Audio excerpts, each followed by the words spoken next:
Good afternoon, everyone. This is Fatema Algenae from the University of Manchester. Today, I'm going to present a study related to medication safety after hospital discharge. Do you know that medication safety challenges are common after hospital discharge? A recent systematic review found that 1 in 2 patients discharged from hospital are affected by medication discrepancies, and 1 in 2 patients discharged from hospital are affected by medication errors, and 19% of patients discharged from hospital are affected by adverse drug events. These results are from international evidence. However, a recent study in the UK found that 37% of elderly patients discharged from hospital are affected by adverse drug events. This study got a lot of media attention. However, this is not the only document that highlights the issue of medication safety after hospital discharge and got the attention. Where in 2017, the WHO published the third Global Patient Safety Challenge, Medication Without Harm, which set 3 international priorities, including transition of care, beside high-risk situation in polypharmacy. Actually, there is a lot of and different intervention to contain the problem of medication safety after hospital discharge. However, several interventions failed to produce a consistent improvement. Then, what is the better way to intervene? Actually, if we better understand the problem of medication safety challenges after hospital discharge, the nature of the problem, the contributory factor, and the causes, we might better intervene. Following the famous quote, "A problem well stated is a problem half solved." So what have we done in our study? We have analyzed medication-related patient safety incident reports that happen after hospital discharge to better understand their nature and contributory factor. The incident report that we have analyzed were submitted to the National Reporting and Learning System here in the UK. And do you know that the UK has the world's largest and most comprehensive patient safety incident reporting system, which is called the National Reporting and Learning System? And as you know, incident reporting is widely used in healthcare system to learn from near misses and accidents. So the aim of our study was to better understand the problem via characterizing the nature and contributory factors of medication-related patient safety incidents reported after hospital discharge. And then we applied for a data sharing agreement with NHS England and NHS Improvement. And we had received an anonymized medication-related incident related to hospital discharge in England and Wales over 5 years period.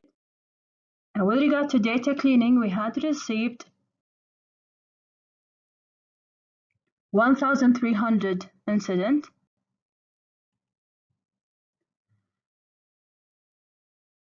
And we had included 1,100 incidents in the quantitative analysis. We had excluded 200 incidents as they were not related to medication or hospital discharge.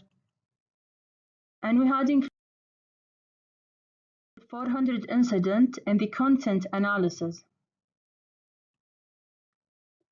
With regard to data analysis, it was a retrospective descriptive analysis, and we had coded the data using the PISA classification, and 20% of the data were independently coded by 2 researchers.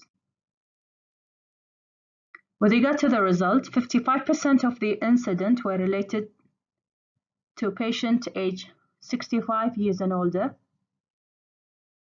and most common incident happened in the prescribing stage, and the most common reporting medication error category was wrong or unclear dose,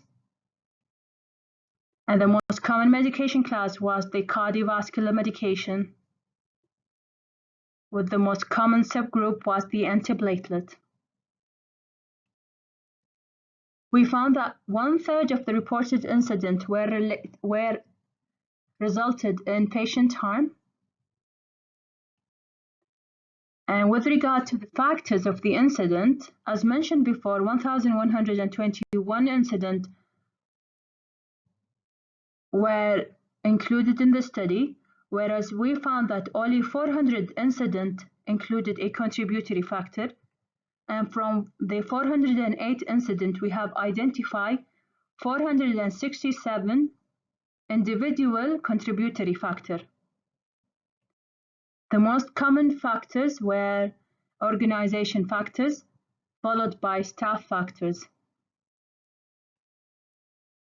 With regard to the outcome, the most common outcome was organization inconvenience and inconvenience to patient.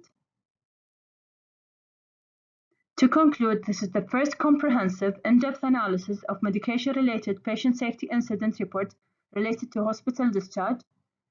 We have found that almost 1/3 of reported incidents after hospital discharge were associated with patient harm, and medication incidents occurred most frequently in the prescribing stage, with medication for cardiovascular system being the most common.